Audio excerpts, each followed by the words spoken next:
Blog Talk Radio. 2017. Seek truth. Debate talk for you. What up? Shout out Navo King. Big Boo. Me. Shout out everybody. Check it. Hey yo, debate talk for you so you can absorb information free of charge so you can afford. Get poppin', live off the greatest doctrine. Sip the juice, know the ledge like the great Rakim. On a mission, not a small time thing. Defense biblical, offense got the haters watching. Hands are skill, footwork is ill. Get in the den, see if you can stand for real. If you rep Kim and Cool, yo, I rep Israel. If you Torah based only or new as well, welcome to listen. Style always fair decision. Two sides come together to compare what's written. Seeking the facts, seeking the maps, teaching the acts, leaking the tracks. Call while you eating your snacks. Music in my bones, DNA, double E and K. Little something for the showtime, you can play. One love, one love, one love.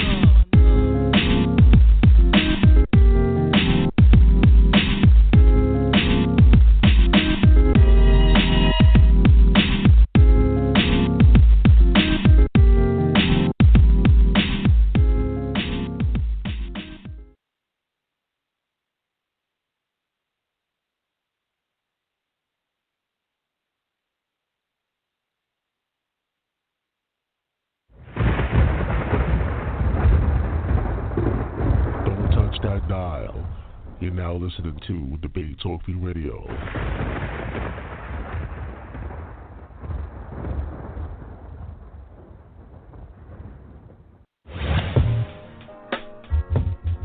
Hi, this is Tyrone Thompson, host of the Blog Talk Radio broadcast Talk Real Solutions. Please tune in and listen to all of our shows 7 nights a week at 9 p.m. Eastern Standard Time. At Talk Real Solutions, we cover a variety of topics to ensure we speak about what may be needed in our community at any time. Talk Real Solutions is the hottest blog talk radio show going on right now. You can listen to our broadcast at www.blogtalkradio.com/Talk Real Solutions or visit our website at www.talkrealsolutions.com. Also like our Facebook page at www.facebook.com/Talk Real Solutions. You can call in at any time during the show and add to the conversation and offer your solutions at 1-858-357-8453. That's 1-858-357-8453. Because at Talk Real Solutions, we want to make sure you have a chance to talk real solutions.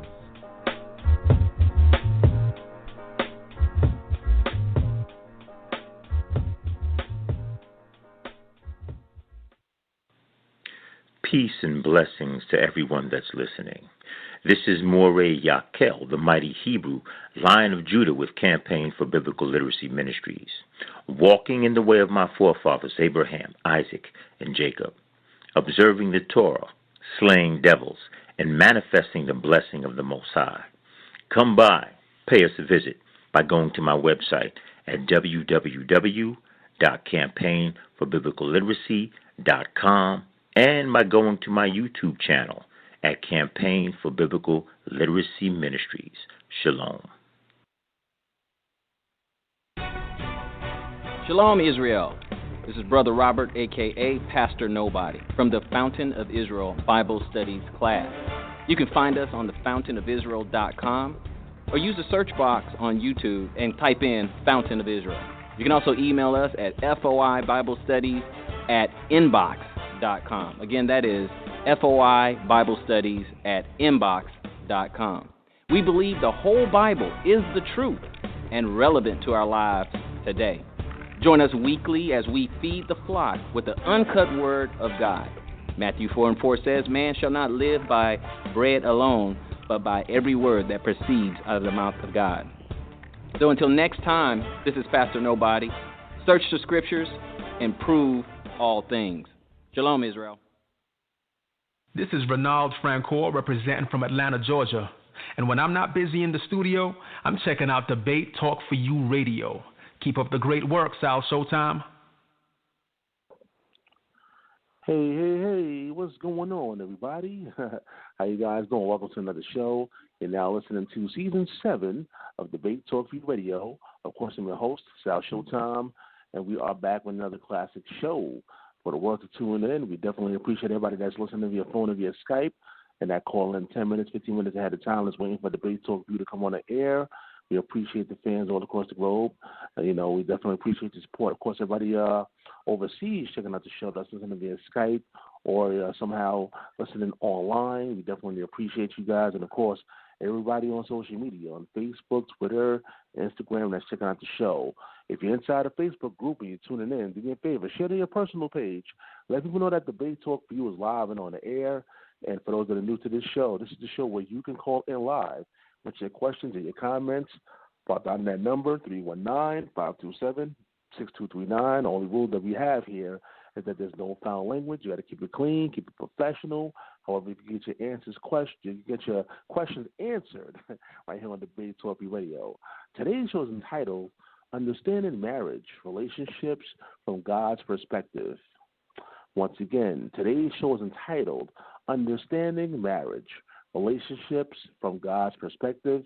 As I always say, get your pen and pads ready, take down your notes, and feel free to call in later on. Let me introduce myself. By the way, Brother Akwetey, if you're out there, you got to press number 1. Press number 1 on your phone line because you have a lot of people out there that's tuning in. I want to be able to find you. You got to press number 1 on your phone line, and then we can bring you into the show live. And like I said, my special guest is Akwetey, and I have actually his links on his YouTube page, his Facebook page, and his actual website right here in the description box on Debate Talk Radio. Of course, that also will transfer over to the iTunes podcast and, of course, on the YouTube page. So if you want to check out my brother, you can go to check out the description box, check out his social media information, and, of course, I highly recommend that you subscribe to his YouTube page and show your support. This is my brother, Akwetey. Welcome to the show. Thank you very much, Sal. Shabbat Shalom. All right, Shabbat Shalom, Shabbat Shalom. All right, so we're going to jump right into this. All right, so you go ahead and take it away, brother. Thank you again, Mr. Sal. Shabbat Shalom to everybody that is listening. We're going to talk about relationships today. I'm going to give a brief intro, and then we can hit the ground running. When you pick up the Torah to study, you will notice the book has apparent errors, spelling mistakes, grammatical errors, syntax errors, textual contradictions. You will notice the book is not in chronological order. It presents selective history of events and sometimes mysterious wordings the text uses to tell a story. Beyond the storyline, each story, each verse, word, and letter is a glimpse into a higher truth. It is the infinite wisdom of God concentrated into stories that the human mind can comprehend. These textual difficulties, it's actually not an error, but it's a purposeful stylistic manipulation inserted into the text as a flag to hint to us about some deeper messages happening. Shlomo HaMelech puts this beautifully in Mishle 25:11. He writes, "A word well spoken is like apples of gold in dishes of silver." I'll repeat that. A word well spoken is like apples of gold in dishes of silver. What did Solomon mean when he wrote this? When you look at a dish from a distance, what you see is the dish, the beautiful silver dish, valuable, eternal, long-lasting. It's only when you bring the dish close in do you see what's really in it. That is the apples of gold. The silver dish reading of the Torah is the literal reading of the text. Abraham, Isaac, Yaakov, 3,600 years ago would be a bestseller. The golden apple are the subtleties inside the text that expands the meaning way beyond the literal meaning that we're usually used to. As gold is more valuable than silver, these golden apples blow the meaning apart and expand their way beyond the simple reading of the text. I'll give you an example. You get up early in the morning and look over in the east. There comes the sun. Wait a few hours and you see the sunset in the west. That is the silver dish reading of the universe. The sun is going around the earth. But what are the golden apples? It's rather the earth rotating on its axis. In the sun-earth system is the sun that is standing still and the earth that's moving, rotating on its axis. So tonight, I want us to look at the golden apples in the text of the Torah on relationships, not the silver dish, not the literal reading of the text. I want us to bring the closer and let the text open up to us. Now we can begin. If you're listening to me and you're not married, you will be glad you are not yet. If you are married, you will figure out some of the reasons you have challenges. If you are divorced, you will probably understand why it did not work. If you are considering getting married again, you will learn some important prerequisites before trying to make that important decision again. Single people cannot find someone to marry who is sensible. Married people are trying to figure out what they got themselves into. Divorcees are afraid to try again because of distrust, fear, and broken hearts. Our relationships have become a huge problem. When you observe relationships, even in the book of Bereshit, there is not one relationship that seems functional. Say, the entire book of Bereshit is really a meditation about dysfunctional relationships. What we see are stories of rivalries, which keeps evolving. The relationship between the first two people who are ever born, Cain and Havel, ends up in murder. Noah has 3 children, and one of them ends up being cursed by his own father. Isaac and Ishmael ends up in expulsion. Esau wants to kill Yaakov, so he runs away. They meet up 20 years later, and yet they go different ways. Joseph, who then sold him to a caravan going down to Mizraim. 22 years later, they meet again. It does get better in the beginning of Exodus when Moses and Aaron actually worked together to create redemption. And only after that is the Torah given to the nation of Israel. This succession of broken relationships that we've just seen in the book of Bereshit did not only take place 3,600 years ago. This is happening even now.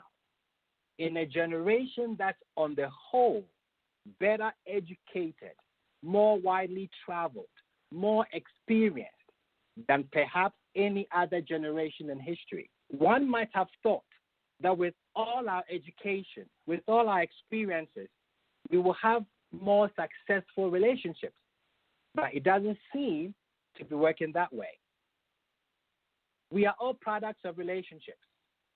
Relationships that did not work, that is hardly working, or that is barely working. Yes, relationships are full of drama. And sadly enough, the marriage institution has become the stage for this theater of drama to play. The result of this drama is the explosion of broken relationships, what we call divorce. Core relationship is sweet and bitter, happiness and hurt, pain and pleasure. We all carry some memories of these hurts, since we are all products of relationships that did not work, that is hardly working, or that is barely working. Because of this epidemic, many question the validity of many question the validity of the marriage covenant. We ask ourselves whether marriage should survive in this 21st century. We ask if there is a better way for humans to live without hurting one another. We ask, should we reinvent the institution of marriage, which I believe we have. We have created things like cohabitation. Let's have sex and I'll pay the rent. I will cook for you, you take care of my kids. We have invented trial marriages. Before we marry, let's live for a while and see if it's going to work out. We've created intimacy without commitment. I will have sex with you, but don't expect nothing from me. And then marriage with preconditions. You have no right to nothing I own. Sign the dotted line that you don't want anything from me. The source of human joy and pain is found in this drama of love and relationships. We have clear evidence that our relationships are not working. So why do we still try relationships? Let's answer this question by taking a page from God's paradigm on relationships. Before time was created, before physicality, before the material and the corporal, there was just God. A God with an overwhelming desire. I want to be in a relationship, a bona fide relationship. The Torah describes our relationship with God as a marriage, which means marriage and relationship is at the core of existence. At the core of our very existence is the motivation for relationships. The human, who was created in God's image, also seeks this relationship.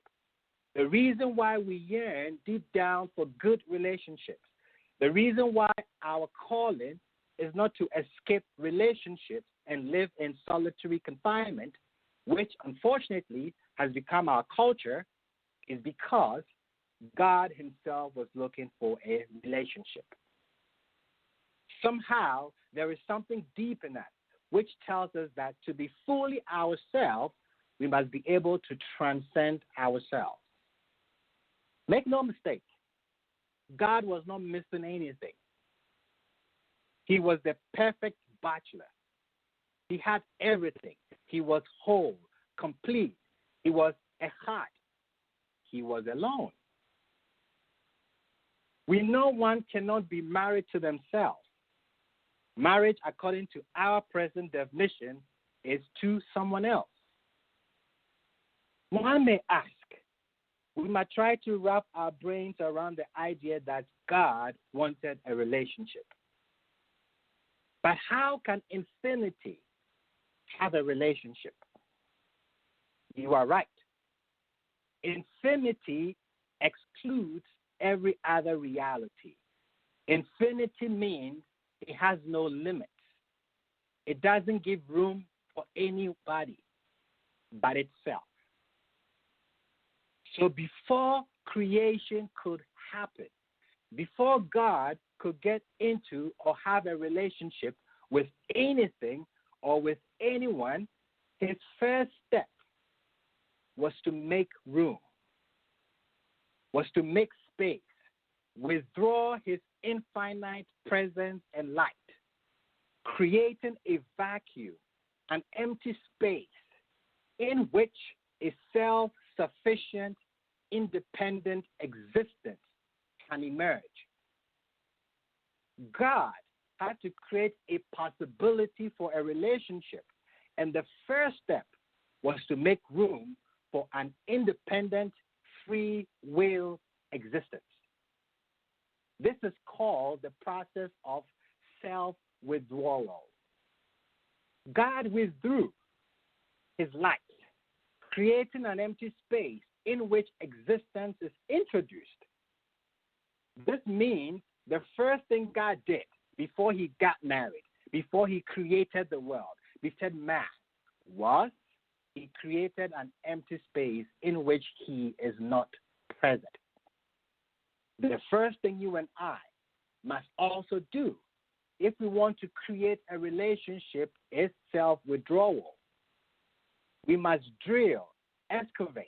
We must create an empty space within our ego that is devoid of our ego, a space in which we say to another, here, I am creating room for you, for your identity, for your thoughts, for your experiences, for your history.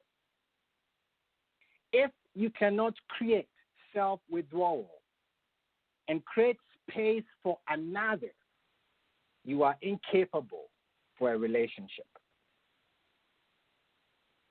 God's ideal spouse eventually was Abraham, but he ended up with Adam first. I'll repeat that and then explain. God's ideal spouse eventually Abraham, but he ended up with Adam first. The story in the Torah that captures this idea wonderfully is the story of Yaakov. He falls in love with a woman named Rachel. His father-in-law, Laban, deceives him and puts under the veil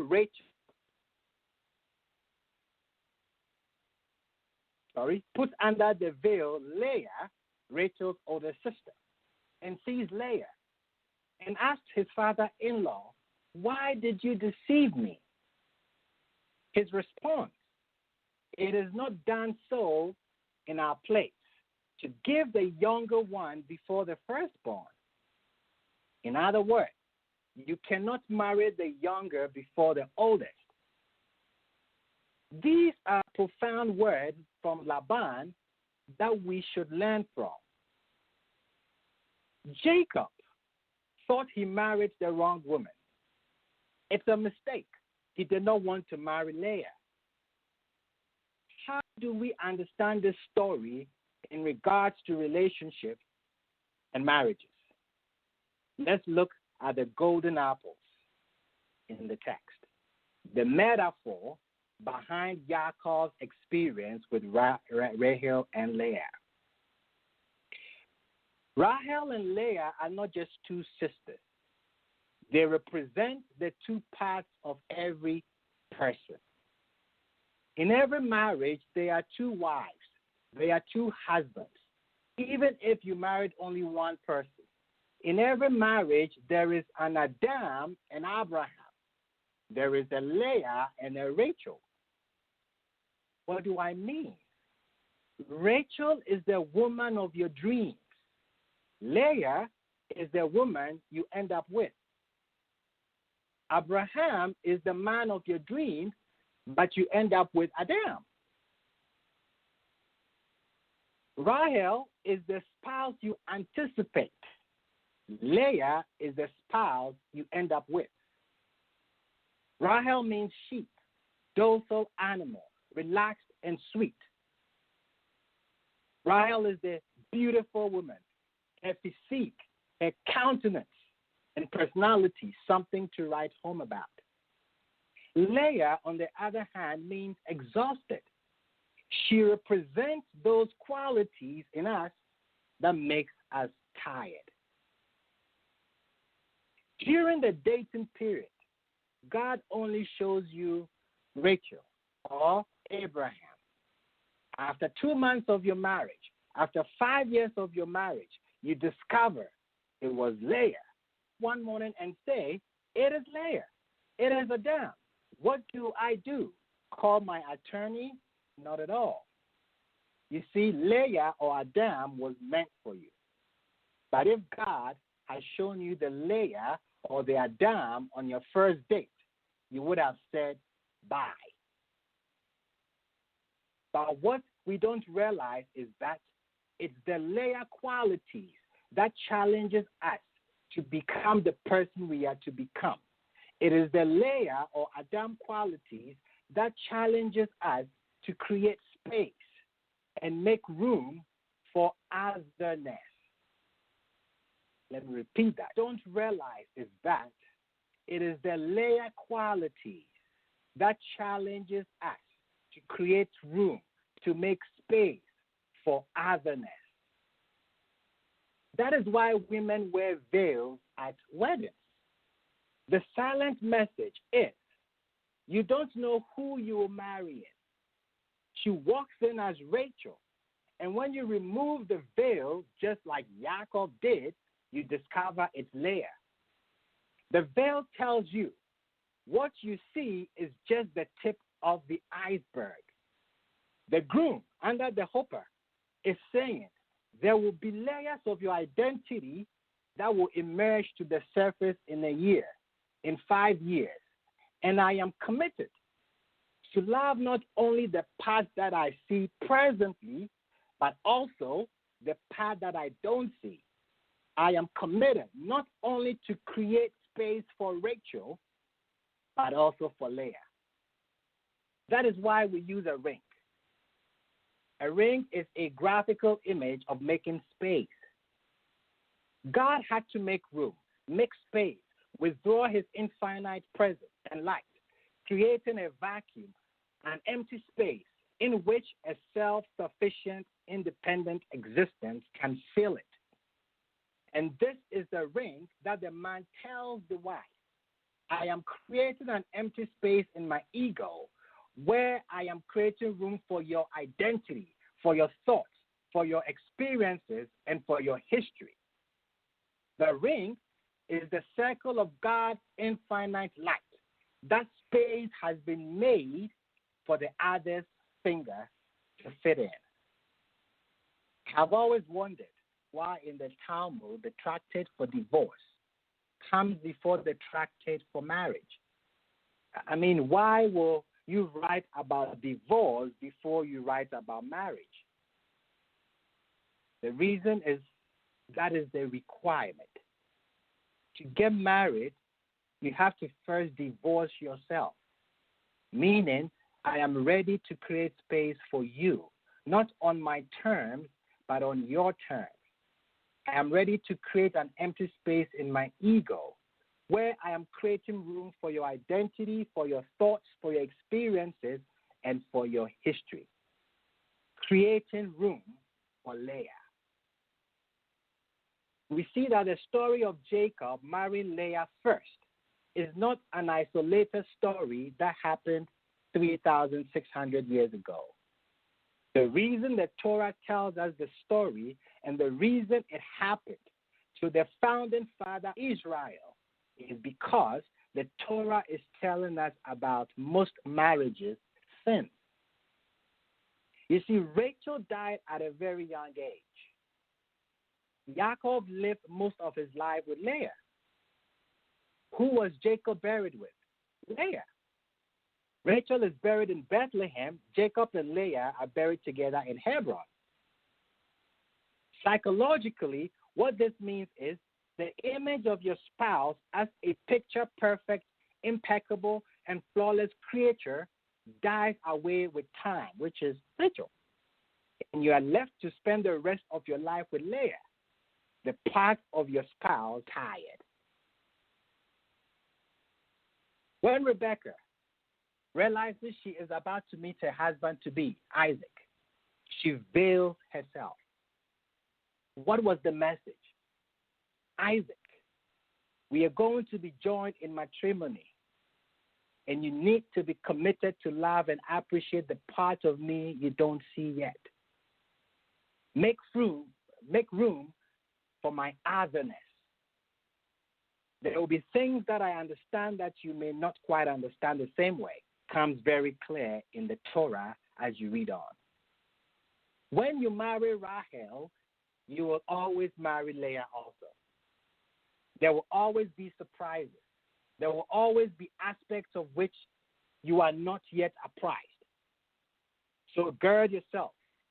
You should know this, understand this before you begin, so you can approach this properly. For that reason, Rebecca veiled herself. The native, the first relationship between a husband and wife is described so strangely in the Torah. The Torah uses a very peculiar term to describe their intimate relationship. And interesting enough, it is not love. One will think love will be mentioned in the first recorded marriage, which was made by heaven, literally. And yet, love is not mentioned. Tell you the place of love in a relationship. We're going to tackle that very shortly. The first intimate relationship between a husband and wife is described so strangely in the Torah. Va'adam yada et Hava. And Adam knew Hava. This is how the Torah chooses to define physical sexuality the first time it's ever mentioned. A bit strange and confusing on the surface. Why do I say that? We have the creation of the human being, Adam, in the same book. And Adam is given a commandment. Don't eat from the tree of that, of knowledge. Wait a minute. First, Adam is told, don't go near the tree of that. Then we read, Va'adam yada et Hava. Now the man knew his wife in the biblical sense. Now we are so confused. Is Adam, so the word that is conventionally rendered in English as knowledge. But the word that actually means consciousness, awareness. Before God brought the Isha, the Ish is told. After the Ish realizes how alone he is, God says to him, you want to be in a relationship, then don't eat from the tree of self-consciousness, of self-awareness. You are not going to succeed if you do that. Then we read, Va'adam yada et Hava. The man knew his wife. Intimacy is. Adam, you want to succeed in relationships?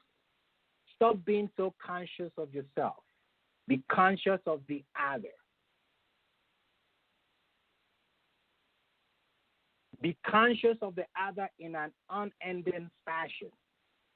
Be conscious of the otherness that you created room for. This is intimacy. Being conscious of the strangeness of Hava. The Hebrew word for stranger, which there is a few, is ger, za, or nahari. I want to hang my hat on nahari. Stranger. The biblical word for recognition, lahaker, is the root for nahari, which is stranger. Can the root for stranger be recognition? Our Holy Torah teaches us. That's exactly the point. True recognition means understanding, appreciating, and celebrating the strangeness of the other. The strangeness of the other. The differences with which you are interfacing. Celebrating Leah. So the beginning and genesis and foundation of intimacy is really getting to know the other person, what we call intimacy. into me, see. The word love in Hebrew is ahava. It's a very charged and powerful word. The first time love is mentioned is at the Akwetey, that is the binding of Isaac. 22:2. Please take your son, your only one, whom you love. This is the first place that the word love is used. Abraham is the first lover, and he loved his son Isaac. This is a very interesting place to insert love. Time love is mentioned is when Rebecca comes to Isaac. He brings her to Sarah's tent, and he loved her. Genesis 24:67. We see a pattern here. The first person who was loved is Isaac. The second person who loves is Isaac. He is loved by his father, and he loved his wife, and it continues. His wife Rebecca loved her son Jacob. Isaac loved his son Esau. Jacob was loved by his mother Rebecca. So he was able to love Rachel. And the pattern continues. It's subtle but clear. The reason Isaac loved his wife, the reason he was able to love his wife, the reason why he was capable of loving his wife was because he was loved as a child. Why would the Torah wait to mention love when it comes to Isaac? Because in a relationship, you have to love Isaac. You have to make room for Isaac. Isaac means laughter. So you have to love laughter. When the Torah describes the intimacy between Isaac and Rebekah, it does not introduce it as that, like Adam and Hava. It does not. We are told, and behold, Isaac was jesting with Rebekah, his wife. They jested. They laughed. Adam knew Hava, but Isaac jested, laughed. This is really the best term for intimacy. Isaac laughed with Rebekah. There is a profound message here as well. What makes people laugh? Why do we laugh at some jokes and we don't at others? What generally makes anybody laugh? Punchline always has to be unexpected. The more unexpected, the greater the laughter. We read on Instagram funny videos and we see the inscription, wait for it. The punchline always has to be unexpected. The more unexpected, the greater the laugh. So when I say you have to love Isaac, you have to love laughter, what it means is you have to love the unexpected. You have to celebrate the unexpected. You have to make room for the unexpected. You have to make room for Leah. When God comes to Abraham and tells him, please take your son, your only one, whom you love, Abraham did not expect it. This is the man who went around teaching against child sacrifice, and he is told to go sacrifice his son, and yet he accommodated it without any question. He had made room, otherness, and at the end of the day, God is able to conclude boldly, Now I know you stand in awe of me. By myself. Rebecca and Isaac had a lot of differences. She loved Jacob. He loved Esau. She was an extrovert. He an introvert. They jested. They laughed. They were intimate. They accommodated the unexpected. There is a very big difference between love, ahava, and respect, kavod. Two people can love each other but not respect each other, can love each other but not respect each other. We know that love is one, but respect means there are boundaries. I respect your space. Respect my space also. In the environment of respect, love can flourish. Without respect, love is powerful enough to swallow up. It can crash and become overwhelming without respect. David writes this so beautifully in the Psalm. Kishemesh umagen Yehovah Elohim. God is both the sun and the shield. What does this mean? Kishemesh umagen Yehovah Elohim. God is both the sun and the shield. We all know that planet Earth is positioned at a precise location from the sun. If Earth moves a little bit closer to the sun, we incinerate. If Earth moves a bit too far from the sun, we freeze up. Let's give each other the right amount of space so we can together shine our light bright. So not to consume one another with love without respect and lose our essence. Just as the earth is positioned with precision from the sun, we should also position ourselves as such so we can make room for otherness. The Hebrew word does not translate to red roses, chocolate, or lingerie. The root of the word hava means given, to give. What to give? What the person needs. The root of the name or the word hava means given. And I'm asking, what to give? What the person needs.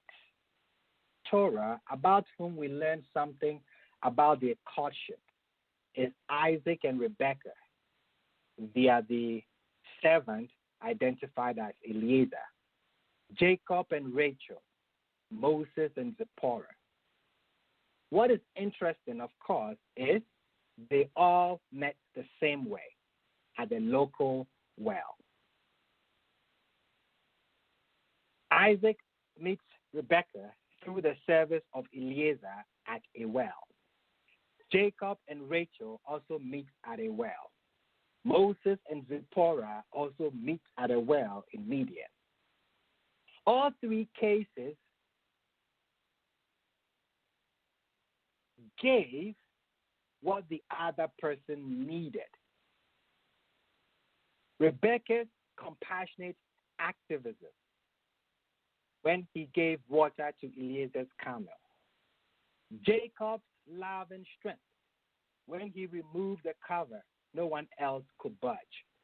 Moses' respectful bravery when he chased away the harassing shepherds. What messages are hidden in these three passages? We don't give what we would like, not what I fancy, not what's convenient for me, but what that person needs. That is what you create room for. You don't give what you would like. Give what you fancy. You don't give what is convenient for you. Rather, you give what the person needs. That is what creating room is for. Marriage, relationship, is the collusion of two histories that is supposed to fuse together. Let me repeat that. Marriage or relationship is the collusion of two histories, another person's lifetime. Come into my life and bring your history, is what you are saying. Bring the adventure of the years unknown. Bring your experiences, your habits, your morals and values. Bring your otherness.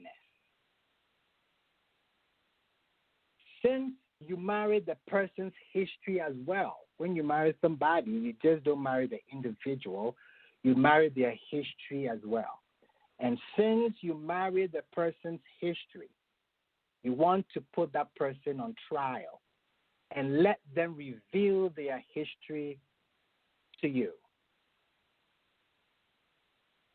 But you don't put the person on trial as your main witness. You bring other people to verify their claims. The person on trial is usually the worst witness. They will lie because they want to marry you. Their friends, their enemies, their parents on trial. This is called courtship. You want them to tell you about this person so that you can check if you can accommodate their history. Because you marry not just an individual, you marry their history as well. What do you do with history? You can expose it or accommodate it. That is what you make room for. That is what self-withdrawal is for. In conclusion, the reason why we still want relationships is because it's the core and motivation of existence. God wanted a relationship. And since we are made in his image, there is something deep in us which makes us also seek good relationship. And the first step to relationship is to make room within our ego that is devoid of our ego, a space in which I say, here, I am creating room for you, for your identity, for your thoughts, for your experiences, and for your history. And we said this is called the process of self-withdrawal. Making room for otherness. Making room for Leah. We know this because God gives us this paradigm. Before creation could happen, before God could get into or have a relationship with anything or anyone, his first step was to make room, make space, and withdraw his infinite presence and light, creating a vacuum, an empty space in which a self-sufficient, independent existence can emerge. God had to create a possibility for a relationship, and the first step was to make room, pendant, free-willed existence. An individual who has her own identity, her own thoughts, her own experiences, and her own history. So you want to make room for someone you can know. Adam knew Hagar. Someone you can love. Isaac loved. Someone you can laugh with. Isaac jested with Rebekah. And someone you should respect. always remember there are still boundaries. With that, I yield.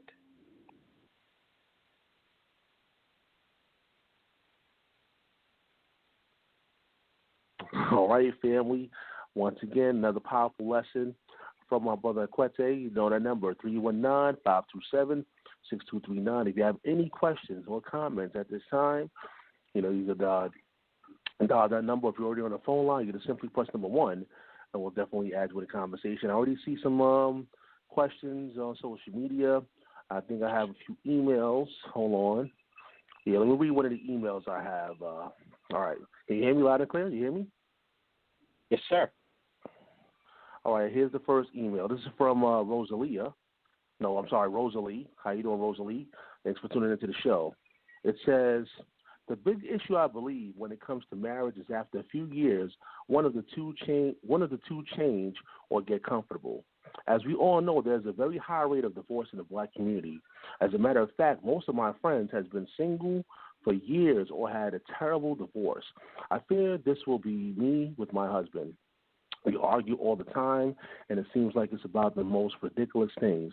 Sometimes I feel like calling it quits, but I don't want to be another one in my circle that got a divorce. Give me some advice. Wow. Good. Wow. Well, my question would be, what is it that you're arguing about? That would be the first question. And one thing I always make people know is that because somebody is married for a long time doesn't mean that they actually enjoy their marriages. We have people who look very good outside, but at home it's hell. You have to find out what the problem is. What are you arguing about? Is it about finances? Are you bored? Is nothing going on? What is it causing the argument? And when you're able to narrow that down, you would see that most of the time it's just that we are not making room for the otherness, for the Leah, or for Adam. You see, people change. Every day people change. And sometimes those who are changing don't even realize that they're changing. We say things that, like, I never knew this was how you are. I've never seen this. I've never seen this character. I've never seen you behave like this. Yes, things are coming out. History is coming out. And the only thing you can do is you have to accommodate it. You have to know when to fight, when not to fight, when to be quiet, when to listen. And it's constant work, constant work. If you look through the Bible, all the greats had marital problems. From Abraham, let's even go back, from Adam to the very least, they all had marital problems. But what kept them together? They kept working at it. So I would advise too, if it's something that needs divorce, don't say I'm staying because my friends are going to laugh at me or because it's going to look bad. No. Sometimes when you cannot stay, when there is a flaw that you cannot accommodate, that is why God gave us the ability to divorce. Just do it right. Don't leave with a fight. Come to an agreement. This thing is not working. We can make it work, but sometimes we need our space also. We have to respect that. Thank you.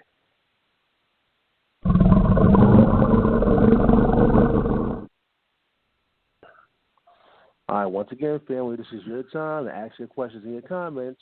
We have a lot of people tuning into the show via phone and via Skype and on social media. I definitely appreciate everybody that's tuning into the show. Again, this is your time, family. You know that number, 319-527-6239 is titled the show, Understanding Marriage, Relationships from God's Perspective. And by the way, the show is archived for those who missed it. The show is archived. You can always go back and go check out whatever you missed. Of course, go to the iTunes podcast. Subscribe is absolutely free on iTunes podcast. And, of course, go to the YouTube page and the Blog Talk Radio website to check out the archives if you missed any portion of this particular show. I have some more questions for you, Akwetey. Hold on. I see we got more people, replying. This one says, do you believe a woman can file for divorce? Definitely. if straight she up. is in, if she's in a mess, I don't see anywhere in the Torah that says a woman cannot file for divorce.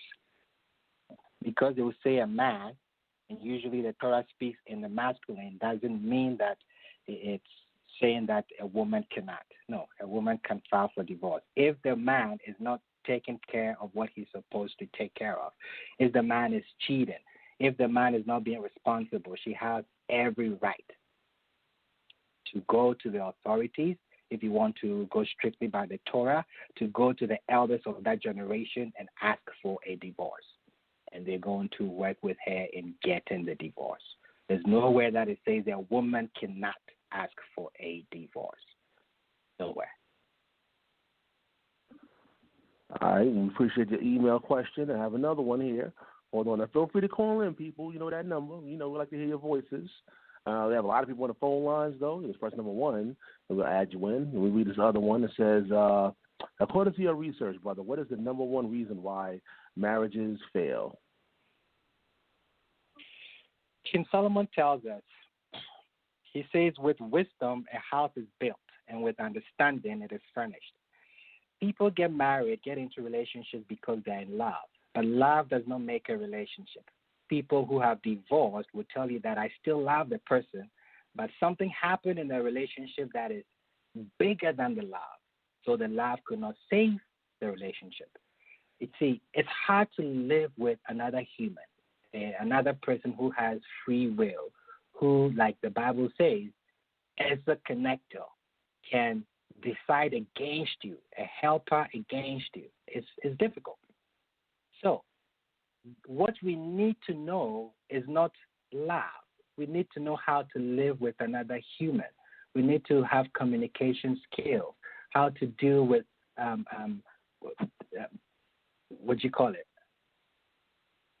when things go wrong, how to deal with when someone cheats. You want to know how to resolve conflict. If we don't know all these things, we're going to dump the marriage, because love will not help us when we get to that. You see, the reason why our driver's license lasts more than our relationship, before you get a driver's license, you're required to take an exam. You take a test.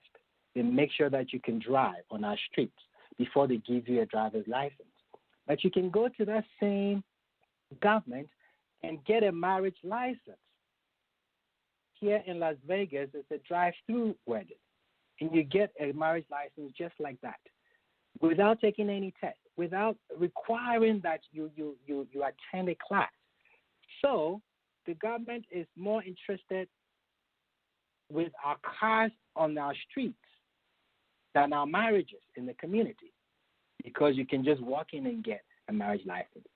But if we go with what Solomon tells us, he didn't say love.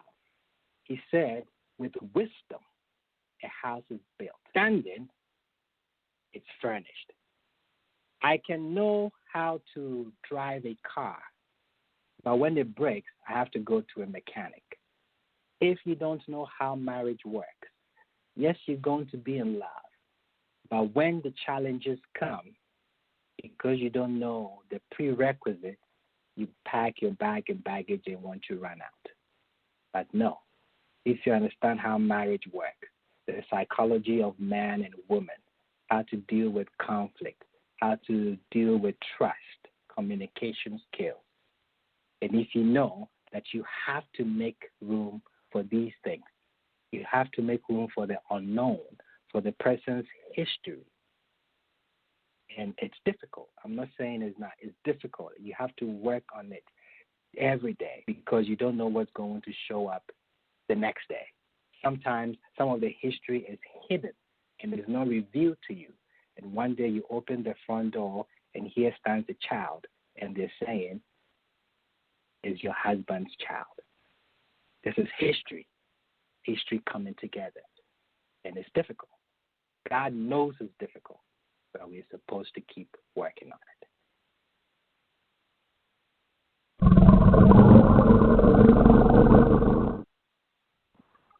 All right, so we got another question. Well, we got a question from Brother John. I appreciate you tuning in, Brother John.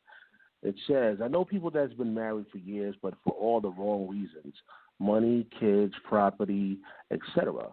However, when I speak to my friends in these kinds of marriages, they are miserable. That's all he says. I guess he wants your comments on that.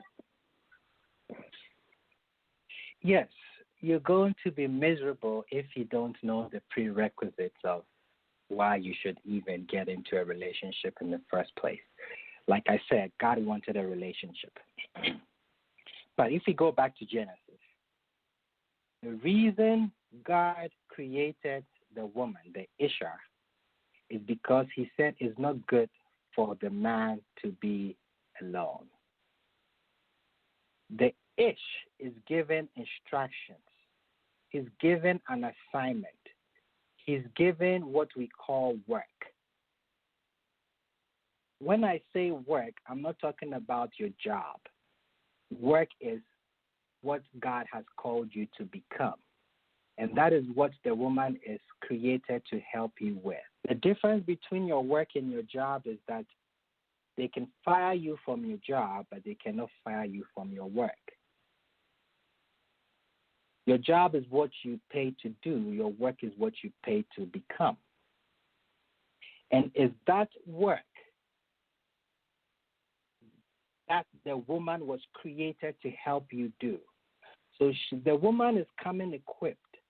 She is smart. She's got everything that you need to help you do work.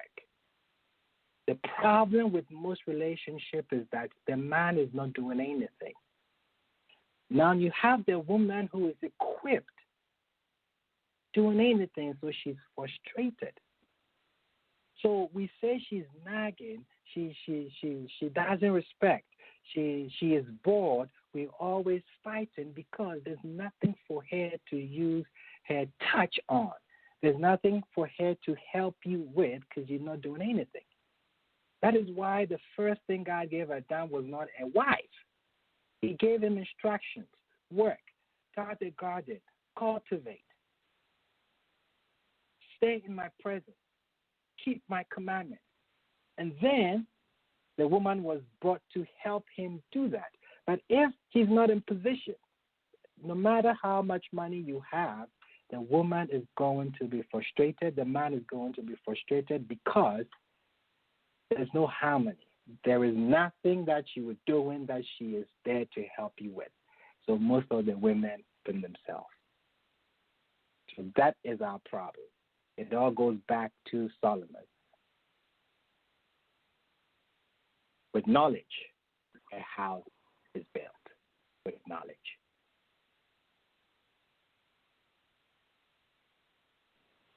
All right, my special guest once again is Akwetey. Again, you can check out his YouTube channel. I have it in the description box. I have his Facebook and his website page. I think I have one more question here. Hold on. And again, I see we have a lot of people on the phone lines. Feel free to ask your questions. Can two people be of different spiritual beliefs and be 100% happy? Definitely. When you want to get married, stay away from the church. This is the problem. I give you a classic example.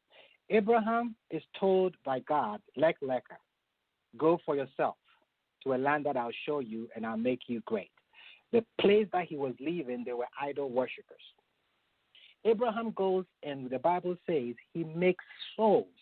He tells people about God. He has students. I mean, he has a whole community of people that he has, if I can use the word, converted, and they are believing in the God of Abraham. But it's shocking. When time came for Abraham to find Isaac a wife, he did not choose any of the people that he's converted. He did not choose any of the people that they've spent time with him and he has taught them about the Torah, about God. He sent Eliezer, go back to my home where they still worship idols and bring somebody for my son Isaac to get married to. What is going on here? You see, you can teach somebody, indoctrinate them so that they can accept certain things that you believe, certain concepts that you've come into the knowledge of. But these are just concepts. it's not really changed them.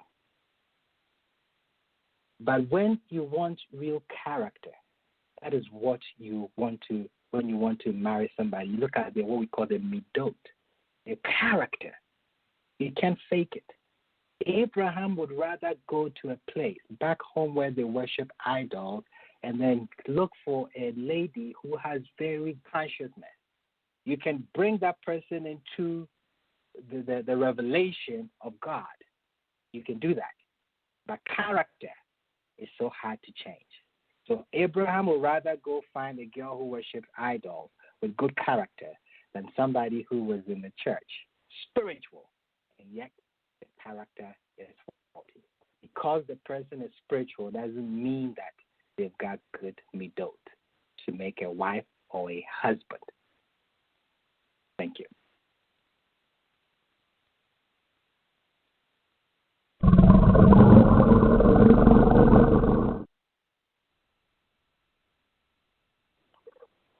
All right, hold on. I have another one here. I have another one. This one is from Chris. What's going on, Chris? Thanks for tuning in to Debate Talk for You. This one says, why are men not being respected by women of today in the marriage? I've been married to a very independent woman with a great job. Yet it seems like she doesn't want to listen to ideas and reason. That's what it says. At times I feel like I'm fighting for respect from her. I don't want to get into too much detail, but everything is now going left. What do you say to that? Respect. It's good to have a wife who is independent. And I think what our advice is, maybe there's something that she wants from you, or maybe there's something that you're missing, or maybe she is missing something, and what it requires is just to talk. You know, tell her this is how you feel, honestly, open up, and ask, what is it that I'm lacking? Is it me or is it you? Maybe it could be that, I don't know your situation. If you say she's independent, is she taking care of herself? Is she the one paying the bills? Like, what is going on? Because most of the time, when the man is not in the correct position where he's supposed to be, the women tend to do that. Also, if I can add this, in the past, our grandparents taught us that to be a man, it means that you're the one taking care of the household. The reason why our grandparents stayed together for so long wasn't because of love, but because of what I call respectful dependency. Grandma depended on grandpa because grandpa took care of the bills. Grandpa made sure there was food on the table. And grandpa depended on grandma because somebody needs to take their home. Somebody needs to take care of the children. Those days, women were not working outside of their home. So even though maybe grandma wanted to leave, she would not leave in spite of everything that was going on. Maybe grandpa was treating her bad, grandpa was cheating, but she stayed because of her livelihood. Now we have a new breed of women, if I can excuse my language. We have a new breed of women who are challenging everything that was passed down to us by grandpa. In the past, grandpa brought home the beef. Now the woman owns the cow. You meet a woman and she has her own money. She's got her own house or apartment. She's driving her own car. She's taking care of herself. And then she tells you, I want you to be my man. And based on our misconception of what being a man is, we tell her, I'll buy you a car. She already has that. I'll buy you a house. She's got maybe two of it. You know, I'll give you money. She's got quite some money in the bank. And then we ask, so how do you want me to be a man? She says, I don't know. Be a man. So now the male is frustrated because what grandpa told us made us a man has been thrown out of the window. Time has challenged that idea. I always say time will always challenge truth. You want to know whether something is true? Give it time. Now the women are taking care of business. So what is it that makes us men? What is it that's making the women frustrated? Sometimes we're not doing what we are called to do. If you get in position, find out what is my work? Why was I sent here? And then you're able to take that and then present it to the woman. That is, a woman is actually a man with a womb. She has a womb. You see, you give the woman some money, she multiplies it, and she makes food. You give her a sperm, she multiplies it, she gives you a baby. So if we give them frustration, hell, they multiply it and they give it back to us. So they're like incubators. God made them like that so that we can take our ideas, we can take our insight, and then we sit down with them and give it to them. This is what I want to do. You're sent to help me. What are your ideas? These are my ideas. Help me complete this assignment, or even help me start it. And usually this brings the family together because the man is in position and the woman feels like, oh, wow, this is why I went to school. This is why I got that degree. This is why I took these courses so that I can help my man. And when we're doing that, usually things tend to work out. But it still doesn't mean that there won't be friction. The friction is always going to be there. That is what keeps us together. That is what binds us together. It's the friction. It's the layer that we make room for. That is what really we need to work on. Like I'm saying, it's difficult. It's difficult because people do change daily. And you have to be welcoming for the unknown.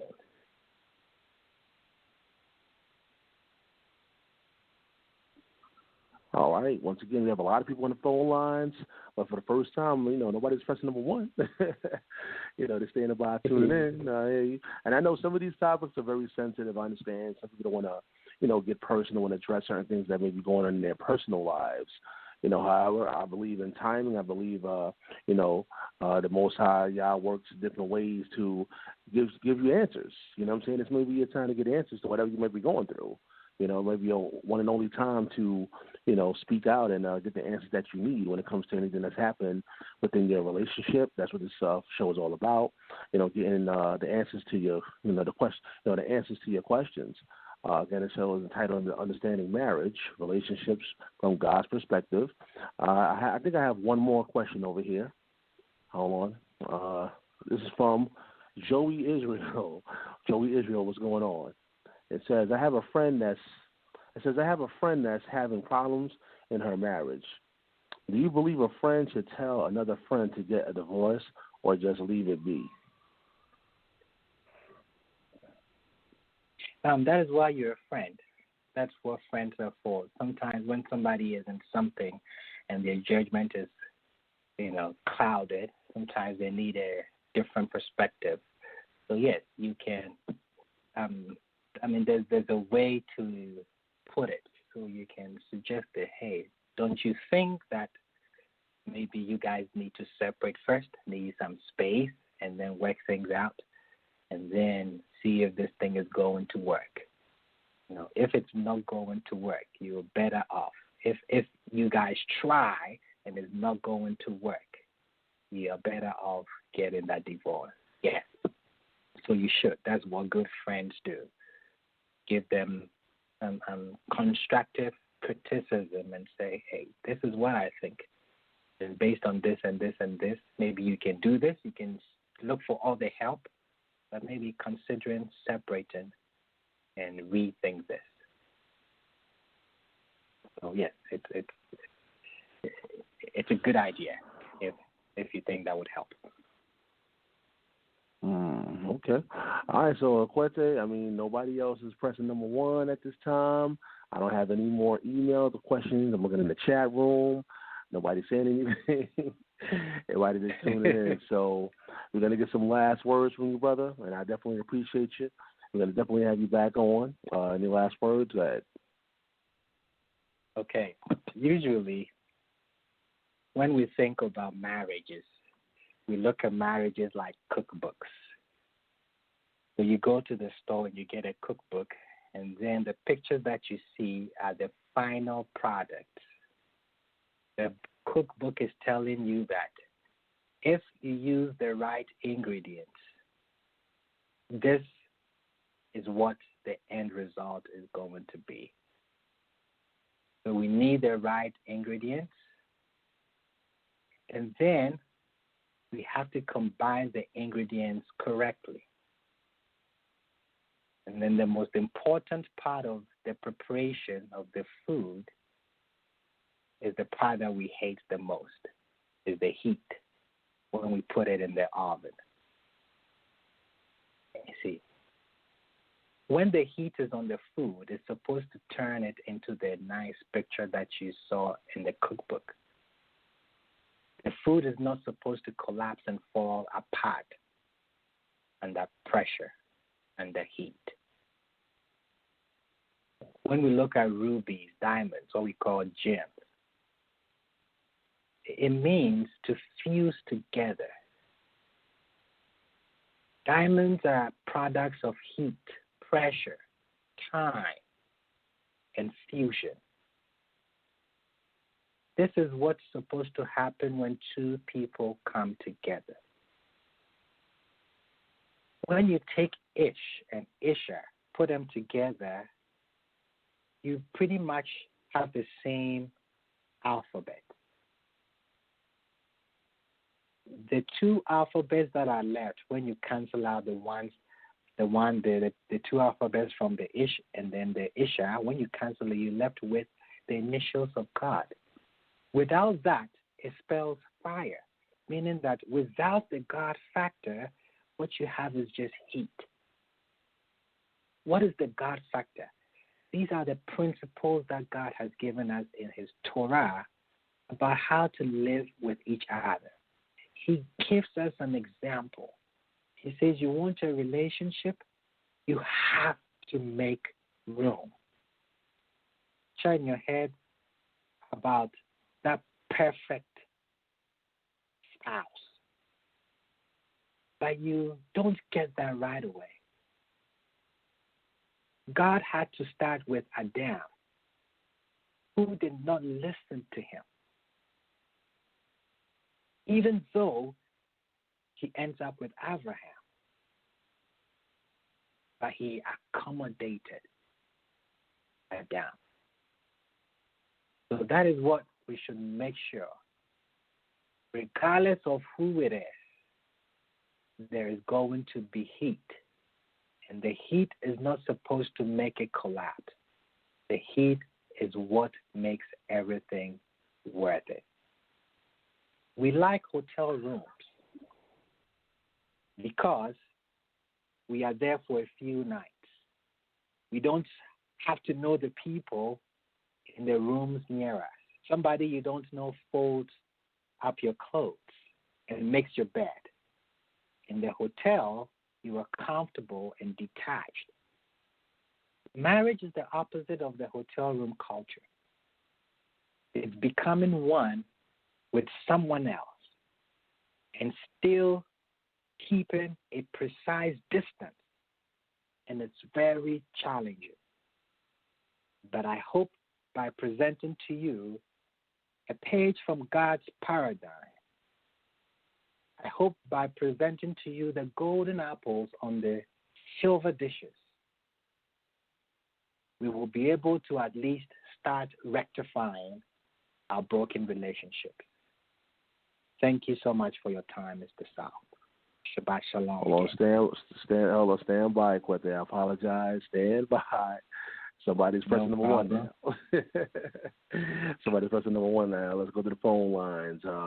Let's go to the Skype caller. You're live in. Yes, thank you for taking my call. I forgot. What's the brother's name one more time? Akwetey. Quickly? Yes, Akwetey.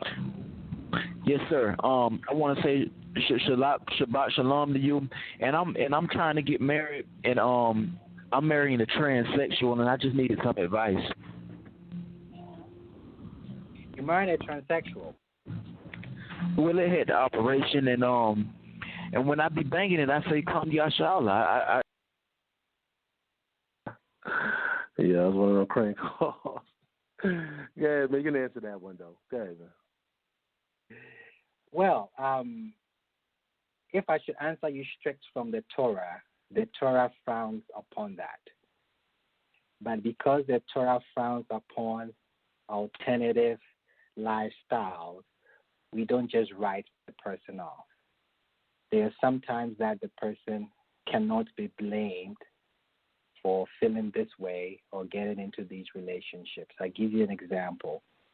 We have a culture that I believe in America, same-sex marriage or same-sex relationships are introduced at a very younger age to the child. So the child grows up thinking that this is a norm, and it becomes normal. Anything that we allow becomes normal. It becomes the norm. So you cannot blame this child. You cannot fault this child for, going that way because in his society it's acceptable. So we don't write this person off. If the person says, I have the tendencies, I have the urge for this, I know that the Torah speaks against it, and yet I'm having a hard time, we welcome the person. But if the person is putting it in our face, that we kind of withdraw and give the person their space. But if the person says, I know the Torah says it's an abomination, but I'm having a difficulty with that. I have the urge, I feel it, I don't know what's going on. The fact that the person is not putting it in our face, we welcome the person and then help the person. But if it's in our face and it's like, I don't care, now we kind of separate ourselves from it. But homosexuality is not the only thing that God calls abomination. So if we march on the streets and say that it's an abomination, we should be consistent. Any other thing that is abomination, we should march on the street and give it the same voice. Thank you. All right, as you can see, anybody can call in. We don't screen calls. Anybody can call in with their questions and comments. That's a serious situation, but hopefully, you've been edified by the words of, Akwetey. And again, we keeping the phone lines open for y'all, but if not, we're going to pretty much wrap it up. Again, we definitely appreciate my brother for coming on. Let people know about your websites for those that's on the phone line, your YouTube page, things of that nature. Go ahead. Yes, okay. So Kingdom of Kings Academy is the name of my Bible Academy here in Las Vegas and then in Ghana. BasilAhmad.info. If you look in the description box on Sal's website or on Facebook, you would see all the information there. I have a YouTube channel that I answer questions. People send me questions, and then I answer them, creating videos and answering the questions. And what we do is we teach the Torah from a Hebraic perspective, from an in-depth textual analysis of the text, and making sure that the Torah is taught how we're supposed to be taught. Our focus is studying the book of Genesis all the way to the end of the book from its original Hebraic perspective. So that's what we do every weekend, and it's been going on for quite a while, and we're hoping to keep edifying and letting the nation grow.